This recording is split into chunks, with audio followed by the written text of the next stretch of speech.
Learn to be super successful. Subscribe to my channel, Meathead. It's a lot harder than business. No, nothing that you will do, unless you get in a fight with a seller or something like that, nothing you will do will be anywhere remotely like this. And that's why we do it. Nothing to even remotely, because and normally in the first round of a 3 or 5 or 10 round fight, you're feeling each other out. But here, because there's only 1 minute, you're going for broke. You're going for broke. And a couple of you, were swinging from downtown, uppercut, downtown. And if one of those had connected. Yeah, exactly. They're swinging from downtown, you know. Now, we've had guys that fought that when they knock them out of the ring, they jump out of on them because that's a street fight, you know. Just because half of them's in the ring and half of them's out doesn't mean you stop hitting them. I understand all that.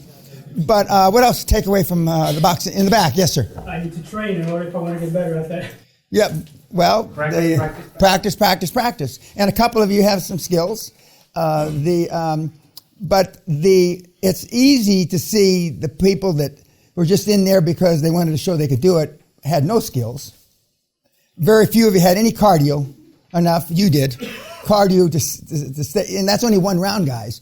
So when these loudmouths say, 5-minute rounds, they're blowing smoke. No, they haven't fought in a 5-minute round. What else about the fight? Yes, sir. Never, ever give up. Correct. Yes, in the back. You underestimate how hard it's in the ring when you're outside. Yeah. I mean, we had one pulled shoulder or whatever it was, which is a good day. We didn't have to take anybody to the hospital or anything, which we have. Those normally are cut out of YouTube, so we don't. Don't underestimate your opponent. Correct. Never show fear. The first time you show fear, you lose. You're dead meat. You're dead meat. There's a big difference between what you think of yourself and what you actually can perform. You know? Correct. It was like slow motion, everything. I didn't know. Yeah.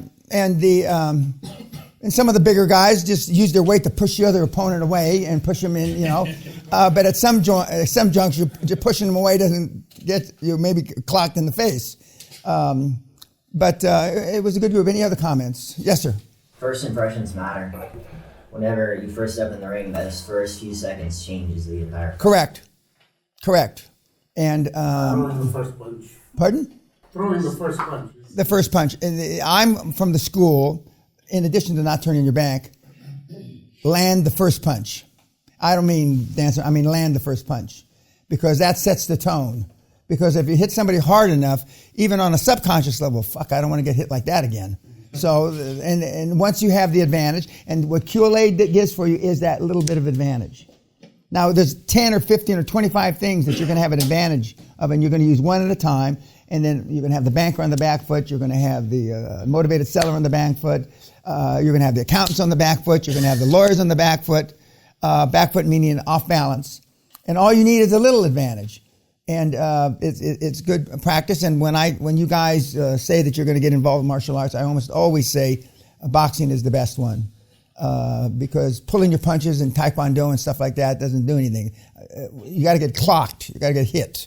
Now, full contact karate, but you can get hurt in full contact karate. We had a guy who finished 3rd in European Championships, but he got his forearm shattered. It's never going to be the same. You know, the fact that it looks ugly, forget that. But I mean, for a fucking bronze medal in the European Championships, well, I wouldn't have done that for a bronze medal in the European. But it's practice. The 2 or 3 or 4 of you that have some real boxing skills can tell that you've boxed before. But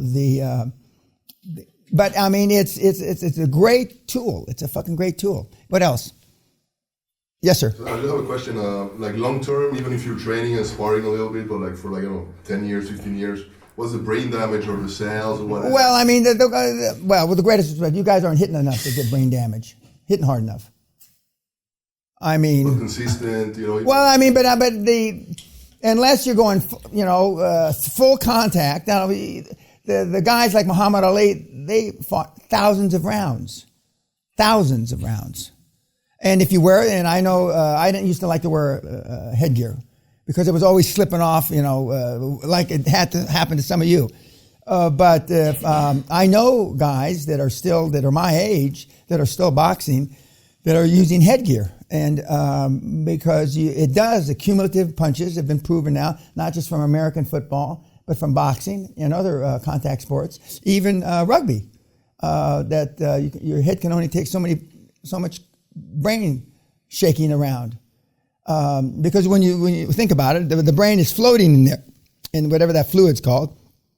And I mean, it's going from side to side, back and forth. And you can only take so many of those before it has permanent damage. I like to say the stories, I've had punch-drunk boxers make $1 billion. I haven't. That'd be a lie. Be a great story, but it'd be a lie. Okay? But my Forrest Gump wasn't a boxer. Okay? It'd be a better story if he was a boxer, and then he got, Parkinson's from being punched in the head too much, and he still made a bunch of money. But that's not the truth. But I mean, it's a great regimen, and a number of kids that have come here that have boxed for that first time have gone on to, they box once or twice a week, or 3 times a week. And but it's great training. And if you go like a full 3-minute, like 3-minute rounds, your cardio has to be good. I mean, you learn very quickly. And I mean, some of you were out of breath and you hadn't fought in 15 minutes because of lack of cardio. Now, we're not here to teach you cardio. We're not here to get you 6-pack, any of that shit. We do it to show you that it's not as bad as you think, for starters, and nothing that you're going to do in the QLA program will even remotely be as hard as this was, not even remotely. And and you just and once you realize that, and once you make your first cold call, or once you make your first appointment with a potential chairman, or once you have your board together and you're meeting with your accountants and lawyers, you'll be nervous. And tomorrow we start the actual, I do role playing myself, and I show you both sides, starting from the chairman, recruiting the chairman, starting from LinkedIn, recruiting the chairman, the various board members, the accountants, the lawyers, warming up the banks, and the motivated sellers, and we go through step by step. And it's a progression. By the time you get down to your first motivated seller, you will have made between 100 and 200 presentations to individuals, whatever. And some of you, the ones that have better and more polished communication skills, will be really sound polished. And some of you, the ones that don't have such great communication skills today, will sound kind of polished because of the fact that you've given those 100 to 200 presentations. And the way that you hone your skills is face-to-face presentation, not Skype and Zoom fucking, none of that. I mean, face-to-face, where you can see the color of their eyes up close. And you will. And we have a kid here from 2016, was a stutterer. He won the, for all of Australia, the,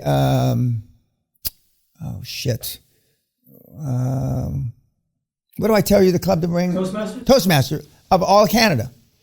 He was a senior in college. And he was a stutterer.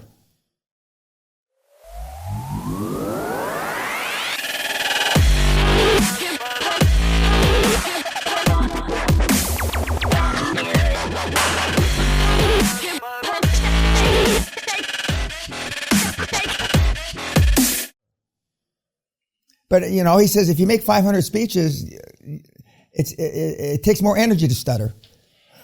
And he says you learn how to save energy. And so, that's his excuse or reason why he got rid of stuttering. It doesn't matter, he's not stuttering anymore. And for those of you that have been around people stuttering, other than it's annoying and they can't help it. But we've had people with Tourette's syndrome come through here. Tourette's. Fuck you, biker. I mean, in the middle of the presentation. Now, just imagine. I like the female band. I like to eat your pussy. Oh, I mean, we've had a guy with Tourette's. So your thoughts escape? Oh no, you blurt out these words, and there's no real chemical. There's a chemical imbalance, and nobody knows for sure why you do it, but you blurt this shit out, and And now he hasn't made $1 billion. It'd be a great story if I could say he's $1 billion. But he's made 50, 60 million. So I like to use your pussy, banker. No. Now, fuck, how do you get over that? You know? You do it. Oh, yeah, of course. Explain, of course. And he's with he's with a board member, and then the board member says what he meant to say was... Yeah, but when I was young giving presentations, and I didn't do that, but I was really aggressive, and my chairman, whoever was with me at the meeting, would say, what Mr. Peña meant to say was, what I meant to say. But he got through it. But I mean, I didn't go to any of those meetings. I wasn't his chairman or anything. But I can just imagine, Jesus Christ. I mean, how he got any fucking money, I don't know. Allah's will. Somebody's will. But I mean, any questions about the pugilism, the boxing?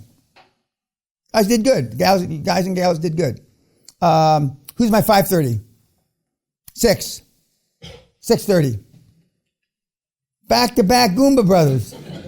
How did the fuck that happen? Anyway, okay. Tonight we're eating in Pavilion, and we're having fish and chips tonight in the Pavilion. Our suits? No, yes, we dress. And by the way, now you look like you're at a Ty Lopez deal.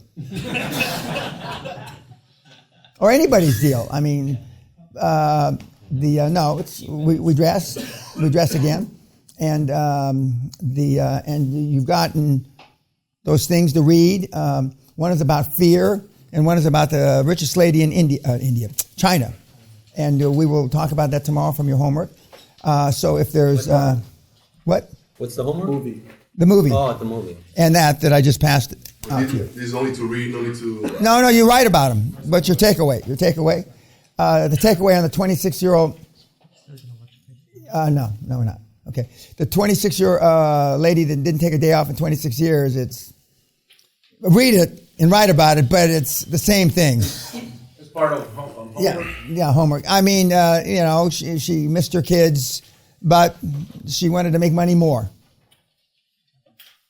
And she made those sacrifices. Of course, now the kids are son and daughter of the richest woman in China, which accrues benefits, I would imagine. And then that long word that starts with a K that I can't pronounce, which is basically fear of everything. And we've had people here that were afraid to come out of their room to come here. I mean, we had people that, couldn't walk to the cottage by themselves. The cottages. Couldn't walk.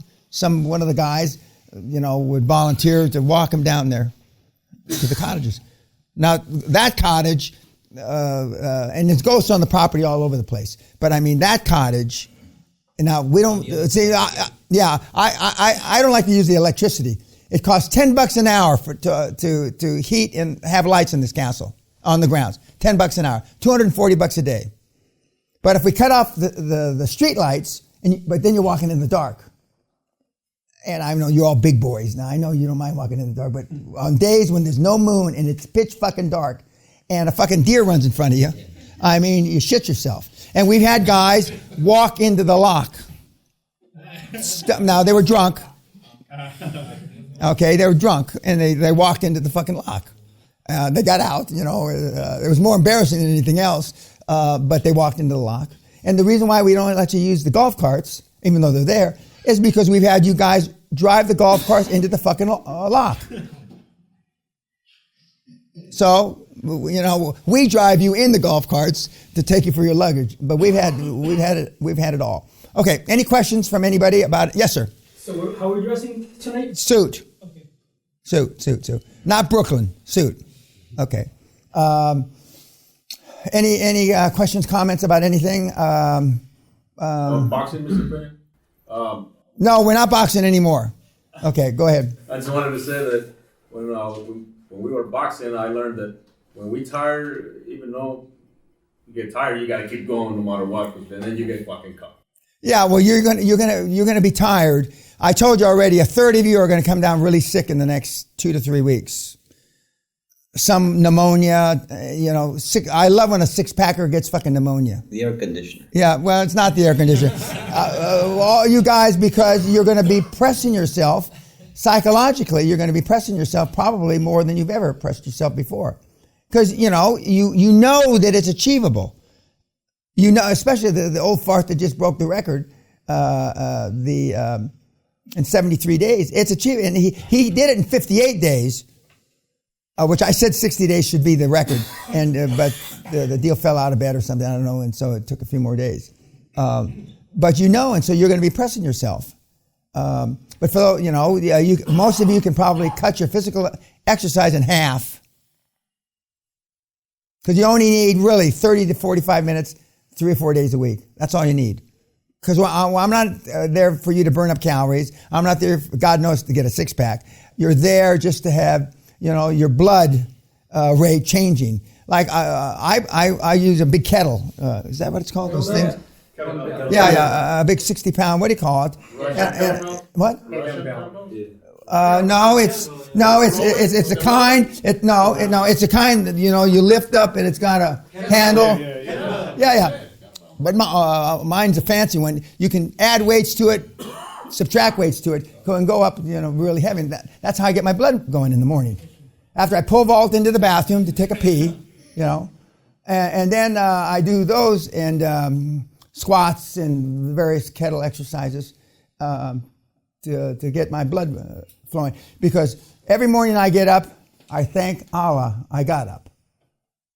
I'm 74 years old. Most people die before my age,